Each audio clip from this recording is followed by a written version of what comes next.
سب سے آسان دروازہ سود کا یہ ہے کہ ایک شخص اپنی ماں کے ساتھ نکاح کرتا ہے، ایک آدمی اپنی ماں کے ساتھ شادی کرتا ہے، نکاح کرتا ہے۔ آپ اور ہم سب جانتے ہیں کہ ماں کے ساتھ نکاح جائز نہیں ہے۔ مولانا جرجیز کو بلا لینا اور کہنا کہ جرجیز صاحب یہ میری ماں ہے، بڑی خوبصورت ہے، میں اس کے ساتھ شادی کروں گا۔ جرجیز صاحب قرآن کی 3 آیتیں کیا پورا قرآن پڑھ ڈالیں، اور پورا قرآن ایک بار کیا 1,00,000 بار بھی پڑھ جائیں، تب بھی آپ کی ماں آپ کے اوپر حلال نہیں ہوگی۔ جس طرح قرآن کی آیتیں اور سارا کا سارا قرآن پڑھنے کے باوجود آپ کی ماں آپ کے اوپر حلال نہیں ہو سکتی ہے، اسی طریقے سے سود کو چاہے بسم اللہ کہہ کر کھاؤ یا پورا قرآن پڑھ کے آپ سود کا روپیہ کھائیں، وہ بھی حلال نہیں ہو سکتا ہے۔ سب سے ہلکا اور آسان دروازہ بتایا ہے کہ ایک شخص اپنی ماں کے ساتھ زنا کرتا ہے۔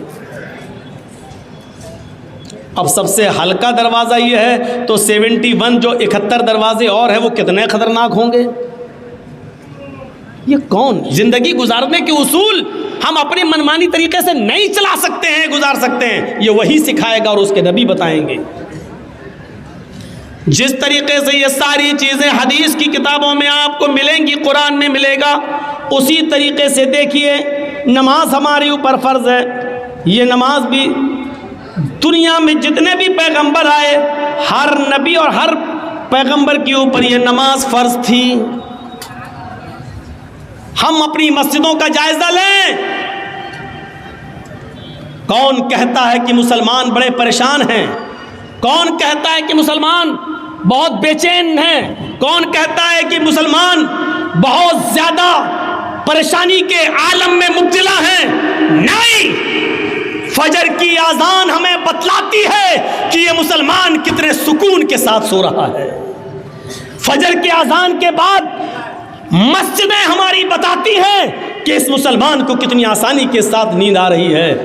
جس کو پریشانی ہوتی ہے اس کو نیند نہیں آتی ہے، جس کو بے چینی ہوتی ہے اس کو نیندیں نہیں آتی ہے، جس کو ٹینشن ہوتا ہے اس کو نیندیں نہیں آتی ہے۔ آپ کی نیند، آپ کا آرام سے سونا یہ بتلا رہا ہے کہ آپ کے اوپر کوئی پریشانی نہیں ہے، آپ کے اوپر کوئی مصیبت نہیں ہے۔ چاہے اتر پردیش کے اندر بے ایمانی کے ساتھ پھر سے وہی سرکار دوبارہ ریپیٹ ہو کے آ گئی ہو، لیکن اب یو پی کے اندر اگر مسلمان کہیں گے ہم بہت پریشان ہیں، جھوٹ بول رہے ہیں، کیونکہ فجر کی اذان کے بعد ہماری مسجدیں بتلا رہی ہیں کہ مسلمان کتنے آرام کے ساتھ سو رہا ہے، کتنے سکون کی نیند سو رہا ہے۔ اگر اس کو بے چینی ہوتی اور پریشانی ہوتی تو مسجدوں کی طرف وہ رخ کرتا۔ قرآن تو یہ کہتا ہے یا ایھا الذین آمنوا استعینوا بالصبر والصلاۃ، اے ایمانوں والو جب تمہارے اوپر کوئی مصیبت آئے تو صبر اور نماز کے ذریعے تم اللہ سے مدد مانگو، صبر اور نماز کے ذریعے تم اللہ سے مدد طلب کرو۔ ہمارے اوپر اگر مصیبت آئی ہے تو ہمیں صبر کرنا چاہیے تھا اور نماز پڑھنے کے بعد اللہ سے مدد مانگنی چاہیے تھی، لیکن ہم خواب خرگوش میں مست ہیں، ہم تو سو رہے ہیں، ہم نماز کی ہمیں مسجدوں کی کوئی فکر ہی نہیں ہے۔ تو آپ ہمیں بتائیے کہ ہمارے اوپر پریشانیاں کہاں ہیں، کہاں ہے ہمارے اوپر مصیبت؟ حضرت زکریا علیہ السلام کے بارے میں قرآن کہتا ہے، دیکھیے نماز سارے نبیوں پر فرض تھی اور سب نے نماز کا اہتمام کیا ہے۔ وَنَادَتْهُ الْمَلَائِكَةُ وَهُوَ قَائِمٌ يُصَلِّي فِي الْمِحْرَابِ، قرآن کہہ رہا ہے فرشتوں نے آواز دی، فرشتوں نے جب پکارا تو اس وقت حضرت زکریا محراب کے اندر نماز کی حالت میں کھڑے تھے۔ یعنی یہ نماز زکریا علیہ السلام بھی پڑھا کرتے تھے، زکریا علیہ السلام پر بھی فرض تھی۔ جب فرشتوں نے پکارا، فرشتوں نے آواز دی، وَنَادَتْهُ الْمَلَائِكَةُ وَهُوَ قَائِمٌ يُصَلِّي فِي الْمِحْرَابِ، تو حضرت زکریا علیہ السلام نماز کے اندر، محراب کے اندر نماز کی حالت میں تھے۔ زکریا علیہ السلام کی زندگی بتلا رہی ہے کہ زکریا علیہ السلام پر بھی نماز فرض تھی۔ زکریا علیہ السلام نے جس کی کفالت کی اس کا نام ہے مریم۔ حضرت مریم کو پال پوس کر بڑا کیا۔ حضرت مریم کو بھی حکم ہوتا ہے یا مریم اقنتی لربک، اے مریم اپنے رب کے لیے جھک جا، اپنے رب کی فرما بردار بن جا. وَاسْجُدِي وَارْكَعِي مَعَ الرَّاكِعِينَ، اے مریم اللہ کے لیے سجدہ کر، اللہ کے سامنے سر جھکا اور اسی کو رکوع کر. اے مریم اللہ کے علاوہ کسی اور کے لیے سجدہ جائز نہیں. اے مریم رکوع کرنے والوں کے ساتھ رکوع کر، سجدہ کر اور رکوع کرنے والوں کے ساتھ رکوع کر. وَاسْجُدِي وَارْكَعِي مَعَ الرَّاكِعِينَ، سجدہ کر اور رکوع کرنے والوں کے ساتھ رکوع کر. یہ حضرت مریم جو ایک عورت ہیں اور ایسی پاک دامن عورت ہیں کہ جن کو اللہ رب العالمین نے ان کے نکاح شادی سے پہلے ان کو بیٹا عطا فرمایا. حضرت عیسیٰ ان کے بطن سے پیدا کیا، ان کو کسی مرد نے چھوا بھی نہیں تھا، لیکن اس عورت کو بھی اللہ رب العالمین حکم دے رہا ہے اے مریم اپنے رب کی فرما برداری کر، اس کی اطاعت کر. وسجودی اور سجدہ کر، ورکعی مع الراکعین اور رکوع کرنے والوں کے ساتھ رکوع کر. حضرت موسیٰ علیہ السلام کو کہا جا رہا ہے اے موسیٰ سنو، اننی انا اللہ، میں ہی اللہ ہوں، لا الہ الا انا، میرے علاوہ کوئی معبود نہیں. موسیٰ کو اللہ رب العالمین کیا کہہ رہا ہے؟ موسیٰ سنو، میں ہی اللہ ہوں، لا الہ الا انا، میرے علاوہ کوئی معبود نہیں. فاعبدنی واقم الصلاۃ لذکری، اے موسیٰ بس میری ہی عبادت کرو، فاعبدنی میری ہی عبادت کرو، واقم الصلاۃ لذکری اور میرے یاد کے لیے نماز قائم کرو. یہ موسیٰ علیہ السلام کو حکم دیا جا رہا ہے. ابھی ہم قرآن سے ثبوت دے رہے ہیں اور اس کے بعد میں ہندو دھرم کے اوپر آئیں گے کہ دیکھیے کرشن جی بھی نماز پڑھنے کا حکم دے رہے ہیں. واقم الصلاۃ لذکری اور میری یاد کے لیے تم نماز قائم کرو. یہ موسیٰ علیہ السلام پر بھی اللہ رب العالمین نے نماز فرض کی.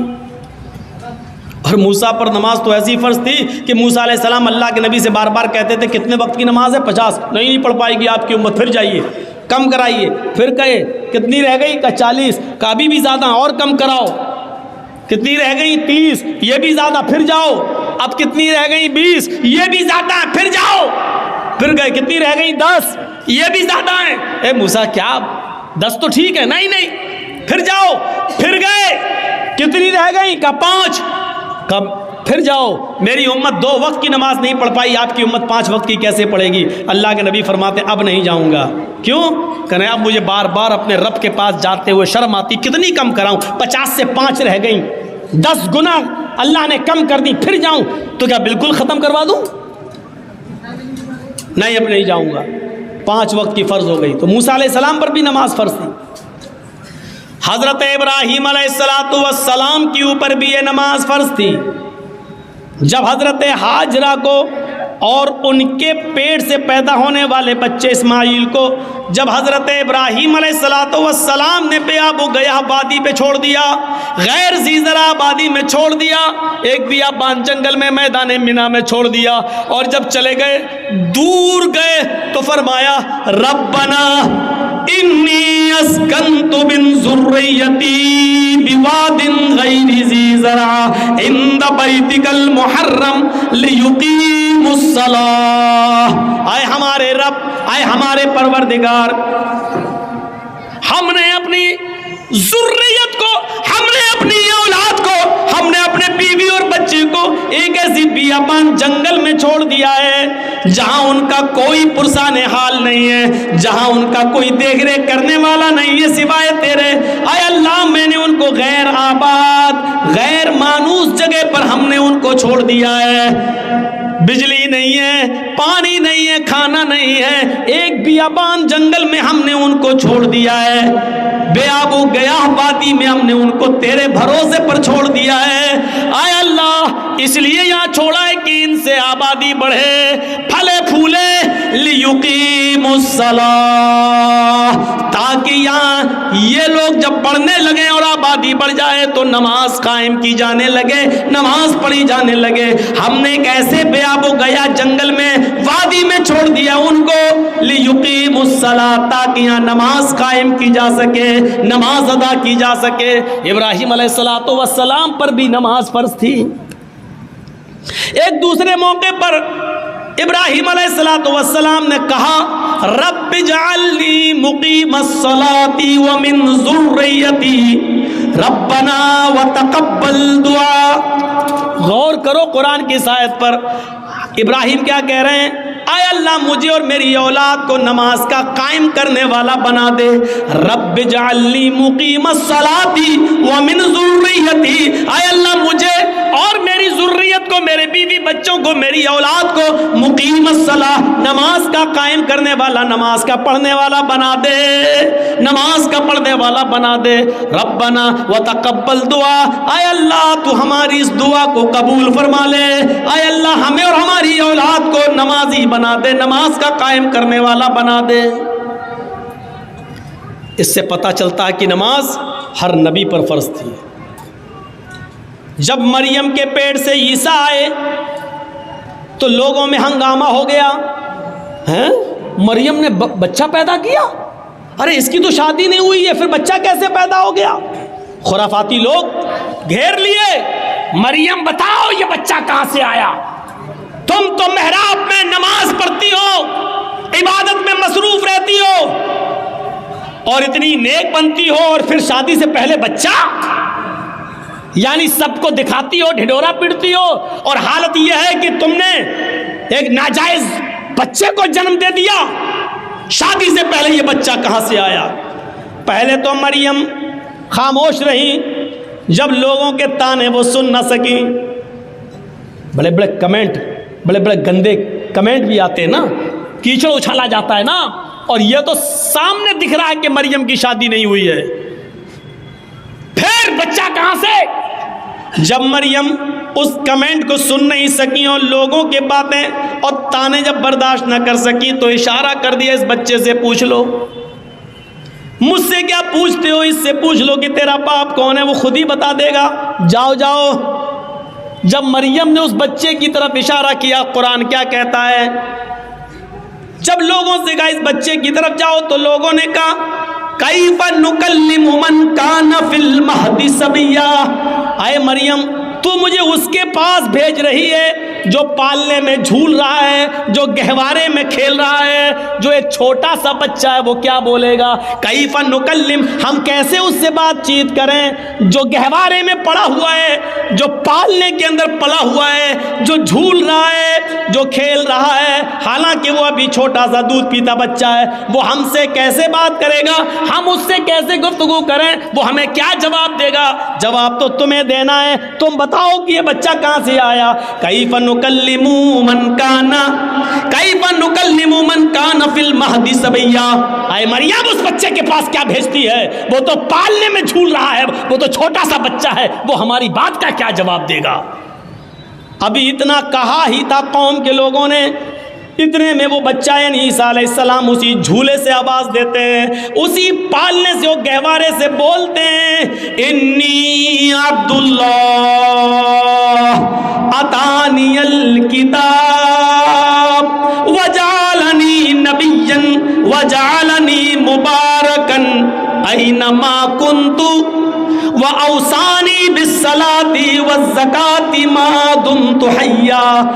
عیسیٰ علیہ السلام جو ابھی دودھ پیتے ہیں اپنی ماں کا، وہ بچہ جواب دے رہا، دودھ پیتا بچہ عیسیٰ وہ جواب دے رہا ہے، آئے میری قوم کے لوگوں، آئے میری ماں پر کیچڑ اچھالنے والوں، انی عبداللہ، میں اللہ کا بندہ ہوں، میرا باپ نہیں ہے، یہ میری ماں ہے، میں اللہ کا بندہ ہوں۔ وہ اتانی الکتاب، اللہ نے مجھے کتاب عطا فرمائی ہے، یعنی انجیل دی، آگے بڑے ہو کر جب نبی بنیں گے تو دے گا، اتانی الکتاب، اللہ نے مجھے کتاب عطا فرمائی، وجعلنی نبیا، اور اللہ نے مجھے نبی بنایا ہے، بچہ بول رہا ہے، وجعلنی نبیا، اس نے مجھے نبی بنایا ہے، وجعلنی مبارکا، اور مجھے بڑا مبارک بنایا ہے جہاں میں ہوں، یعنی جہاں جہاں میں جاؤں ہر جگہ برکت ہی برکت ہوگی۔ وَجَعَلَنِي مُبَارَكًا أَيْنَمَا كُنتُ، میں جہاں جہاں ہوں وہاں اللہ نے برکتوں کے دروازے کھول دیے۔ اور اس کے بعد جو جملے کہے وہ سنیے، وَأَوْصَانِي بِالصَّلَاةِ وَالزَّكَاةِ مَا دُمْتُ حَيًّا، اور اس اللہ نے مجھے حکم دیا کہ جب تک میں زندہ رہوں نماز قائم کرتا رہوں اور زکوٰۃ ادا کرتا رہوں۔ اوصانی بالصلاۃ والزکوٰۃ ما دمت حیا، مجھے نماز کا اور زکوٰۃ کا حکم دیا جب تک میں زندہ رہوں۔ زندگی جس نے دی اس نے زندگی کے گزارنے کے اصول بتائے ہیں۔ یہ نماز زکریا بھی پڑھا کرتے تھے، یہ نماز مریم بھی پڑھا کرتی تھی، یہ نماز موسیٰ بھی پڑھا کرتے تھے، یہ نماز ابراہیم بھی پڑھا کرتے تھے، یہ نماز عیسیٰ علیہ السلام بھی پڑھا کرتے تھے، اور جتنے بھی نبی اس دنیا میں آئے ہر نبی کے اوپر یہ نماز فرض تھی۔ اسی لیے شریمد بھاگوت گیتا کا 6واں ادھیائے اٹھاؤ اور اس کا 10واں منتر پڑھو، یوگی اجیت ستتماتمانم رہاسیستی تھا ایکاکی اچتاتما نراشیر پرگرہ۔ جب تم ایشور کی پوجا کرنے کے لیے کھڑے ہو، ہے ارجن، کرشن جی کہہ رہے ہیں، ہے ارجن، جب تم ایشور کی اللہ کی عبادت پوجا کرنے کے لیے کھڑے ہو تو پورے شریر کی ایکسرسائز، پورے شریر کا یوگ ہو جائے، کھڑے بھی ہو جاؤ، جھک بھی جاؤ، سجدہ بھی کر لو، ایک آکی ایک اللہ کے سامنے کھڑے ہو جانا، ستتماتمانم بالکل سیدھے، یچتاتما اور اپنی آتما کو، اپنے دل کو ایک اللہ کی طرف ہی لگانا، ادھر ادھر مت دیکھنا، ہردیا نما، سینے پر ہاتھ رکھ لینا اور سر کو نیچے جھکا لینا، نما سر جھکا لینا یعنی سجدے کی جگہ پر۔ یہ کیا ہے؟ اور پورے شریر کی ایکسرسائز، ایک آکی جو کچھ بھی مانگنا ایک اللہ سے مانگنا، نراشیر اور سب سے نراش ہو جانا، اوپر والے سے نراش مت ہونا۔ یہ پوری کی پوری نماز۔ پنچم سمیا کرتویہ، اور ایسا 5 وقت کرنا۔ مرگ چرم، ہرن کی کھال بچھا لینا، اگر پاک زمین پوتر دھرتی نہ ملے، پوتر دھرتی نہ ملے یعنی زمین پاک نہ ہو تو مرگ مانی ہرن اور چرم مانی چمڑا، ہرن کا چمڑا یعنی ہرن کی کھال بچھا کر اس پر نماز پڑھ لینا، یعنی حلال جانوروں کا چمڑا ہندو دھرم کے اندر بھی حلال ہے، اس پر بھی نماز پڑھی جا سکتی ہے۔ اور یہ چیز ہندو دھرم کی کتاب اور شریمد بھاگوت گیتا کہہ رہی ہے، جو ہر ہندو کے گھر میں ملے گی، گیتا کہہ رہی ہے۔ نماز پڑھنے کا ثبوت ہندو دھرم کی کتابوں میں بھی ہے۔ زندگی گزارنے دینے والے نے زندگی گزارنے کے اصول بتائے ہیں، کتاب میں آج موجود ہیں۔ اور سب سے بڑا عقیدہ کہ اس زندگی کو گزارنے کے بعد پھر ایک دن ہمیں اور آپ کو مرنا بھی ہے، اس لیے موت کو بھی کامیاب بنانا، مرنے کے بعد کا تصور ہمارے اور آپ کے دل میں رہے گا، تبھی ہم یہ کام کریں گے۔ اگر یہ ہوگا مر جائیں گے، مٹی میں مل جائیں گے، بعد میں کچھ نہیں ہونا، تو کوئی آدمی نماز نہیں پڑھے گا، کوئی آدمی اچھے کام نہیں کرے گا۔ کیوں کرنے لگا؟ جب مر کر مٹی میں ملنا ہے تو ہم اچھے کام کیوں کریں گے؟